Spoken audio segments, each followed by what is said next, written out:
Okay, ladies and gentlemen, this is the Frugal Gardener, and a few weeks ago, maybe a week and a half, 2 weeks ago, I did a video on using this trough as a makeshift greenhouse because I'm new here on the homestead and the old mini greenhouse that I had was not transportable. Well, I was going to wait a couple more weeks before I did an update, but I got a better response than what I expected. I don't get a lot of hits, a lot of views, but I got something like 1,300 views on this in about a week. So I decided to push the other videos back and give you guys an update because there's a few things that have gone on since then. The first time this was not occupied. If you didn't see the first video, I'll put a link below, but basically what I'm going to do is grow my greens in these 3 troughs. This is the one I'm currently working on. This is to keep the cold out. So I'm going to show you the update. And voila, here we are. Basically, I hauled these guys up from way down below, one at a time, obviously. This is more or less the finished product. There's collard greens and cabbage. You can see from the label there. And the premise is pretty simple. The purpose of this is to keep the greens from freezing. When I say freezing, I deliberately picked these because they can withstand the cold down to about 15 degrees. I have had it go down to 10 briefly, but that's what these little jugs here are for. These are just regular. This happens to be a tea jug, but you can use pretty much any kind of container, fill it with water, and during the day I leave it out and let the heat do its thing. So it heats up and it gives you, I guess, what you would call ambient heat.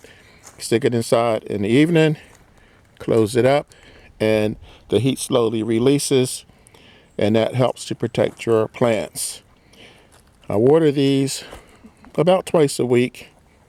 You have to use your judgment based on how much rain you get. The beauty of this is this thing slides off during the day and you cover it at night, but you have to kind of keep an eye on the temperature because say hypothetically it goes down to 20 and then the next day this sun comes out and it shoots up to 70, 80 degrees in here. You're going to have these temperature fluctuations and you're going to end up destroying all your hard work because you're going to end up causing these to bolt from these temperature swings day and night. So in order to prevent that from happening, I use, probably should have put this a little closer, this basically is a thermometer and it tells me what the temperature is inside there. There's a little white doohickey that goes inside there and this reads it on the inside of the house. I have a little mini fridge in my bedroom and I can tell before I go to bed what the temperature is and give you a little better look here. And I can see what the temperature is in the morning. The key, and you'll get used to this pretty quick, is to make sure that when the temperature goes up during the day, you take this lid off. Well, I can use this as an example. You just push it off or either open it up a little bit to let some air in, and that way you can tell. I don't trust the weather service because they're going to give me the temperature for my area. This gives me the temperature inside. This I spoke of briefly. This is a container that I'm going to use to add to what I have in there. I'm going to spray paint this black. You can play fast and loose with a lot of things in the garden, but from time to time, I give you warnings that are serious. When you are going to put something in an enclosed area, you have to be careful. So, you want to use non-toxic paint. You want to use black because it's the reason why people don't wear black during the summer. It attracts heat. You want to have this out during the day to attract the heat. You want to paint it, fill it with water, and then put it inside, like I mentioned to you earlier. But you want, it's going to cost you a little bit more money, but these things usually last 5 or 6 years easily. And some people use organic non-toxic, which is even a little bit more expensive. But this is the only thing that you do want to spend a little bit more money on. If you don't want to deal with that, here's another alternative. This is terracotta. You'll see it on roofs down in Mexico and places like that.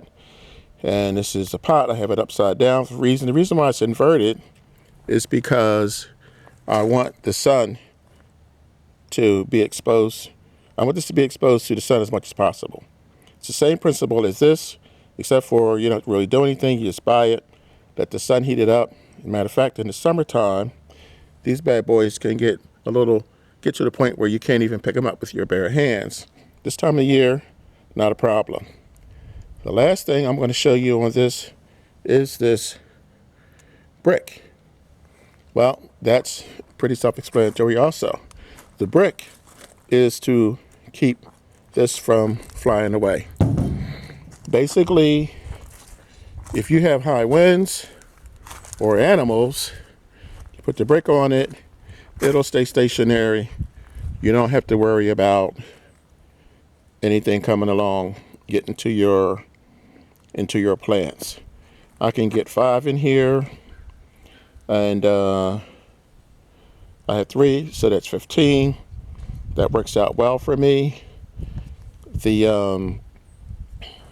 Well, here's one of, like I pointed out to you earlier, this is one of those bottles that I take out during the day. And that's pretty much it. This is what I've come up with for now because, again, if you guys follow my channel, and I hope you do, I try and use what I have. I do have a high tunnel. Right now, that high tunnel is being temporarily used for storage. And the one other thing that I'm probably going to do is line it with this plastic. This is my extra precaution. This is not regular plastic. This is greenhouse plastic, which I also went over in another video. So I line this, put the pots back in, put this over, and that's it. The reason why it's not in there now is because we have been having an unusually warm November. I'm out here now in short sleeves. It's about 70 degrees. It's not supposed to be anywhere near 70 degrees, and I'm afraid I'm going to overheat this, which I don't want to do. So here we have it, growing food in the winter, in the Frugal Gardener's garden on the homestead, and everything is going well for a change. I had a rough spring and summer, but things are going my way now, and I'm happy to report that I will have all 3 of these done before the week is out. So that's it, guys. Thank you again for following along. Please repost these. Please click like, and please tell your friends. I appreciate you, and I appreciate you spending time with me to watch these videos. And I will be back probably in a day or 2 with another video and also a garden tour. So for now, I'm the Frugal Gardener. And remember, when you grow your own food, you'll always know where it comes from. Catch you guys in a few days on the next video.